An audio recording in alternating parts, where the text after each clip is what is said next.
Welcome to NTV global roundup. ఇండోనేషియాలో ఘోర ప్రమాదం సంభవించింది. అక్రమంగా నిర్వహిస్తున్న బంగారు గనిలో కొండ చర్యలు విరిగిపడ్డాయి. ఈ ఘటనలో సుమారు 11 మంది మృతి చెందారు, పలువురు గల్లంతయ్యారు. సుల్వెసీ ద్వీపంలో ఈ ఘటన చోటు చేసుకుంది. గోరింటా ప్రావిన్స్లోని బోలంగా జిల్లాలో కొందరు అక్రమంగా బంగారు గనిని నిర్వహిస్తున్నారు. ఆదివారం సుమారు 35 మంది గ్రామస్తులు బంగారు గనిలో పనులు చేస్తున్నారు.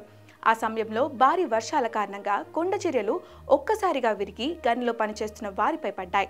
ఈ ఘటనలో 11 మంది మృతదేహాలను సోమవారం గని నుంచి వెలికితీశారు. 19 మంది గల్లంతయ్యారు. ఉత్తర కొరియా, దక్షిణ కొరియా మధ్య ఉద్రిక్తతలు నానాటికి పెరుగుతున్నాయి. రెండు దేశాల సైనిక విన్యాసాలు, క్షిపణి ప్రయోగాలతో తమ సైనిక శక్తిని ప్రదర్శిస్తున్నాయి.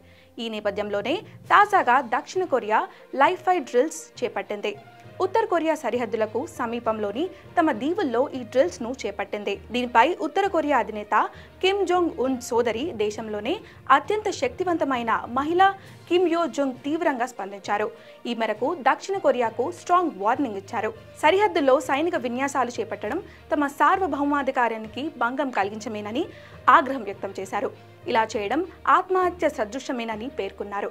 తమను రెచ్చగొడితే కని విని ఎరగని రీతిలో విధ్వంసం సృష్టిస్తామని తీవ్ర హెచ్చరికలు జారీ చేశారు.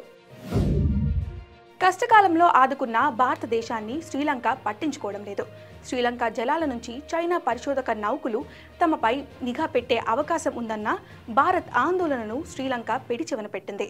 జపాన్లో పర్యటిస్తున్న శ్రీలంక విదేశాంగ శాఖ మంత్రి అలీ సబ్రీ ఆ దేశ మీడియాతో మాట్లాడుతూ విదేశీ పరిశోధక నౌకలపై తమ దేశం విధించిన మారిటోరియం వచ్చే జనవరి వరకు మాత్రమే అమలవుతుందన్నారు.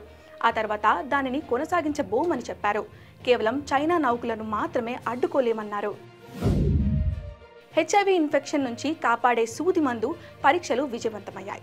దక్షిణాఫ్రికా, ఉగాండాలలో నిర్వహించిన విస్తృత స్థాయి క్లినికల్ ట్రయల్స్ సత్ఫలితాన్నిచ్చాయి. లెనికవీర్ ఇంజెక్షన్ 6 నెలలకు ఒకసారి చొప్పున సంవత్సరానికి 2 సార్లు ఇవ్వడం వల్ల యువతులను హెచ్ఐవి నుంచి కాపాడుకోవచ్చని స్పష్టమైంది. రోజువారీ మాత్రల రూపంలో 2 ఇతర ఔషధాల కన్నా లెనికవీర్ ఇంజెక్షన్ మెరుగైందా కాదా అనే అంశాన్ని ఈ పరీక్షల్లో విశ్లేషించారు. ఈ 3 ఔషధాలు ప్రీ ఎక్స్పోజర్ ప్రొఫిలాక్సిస్ డ్రగ్స్ అని పరిశోధకులు తెలిపారు.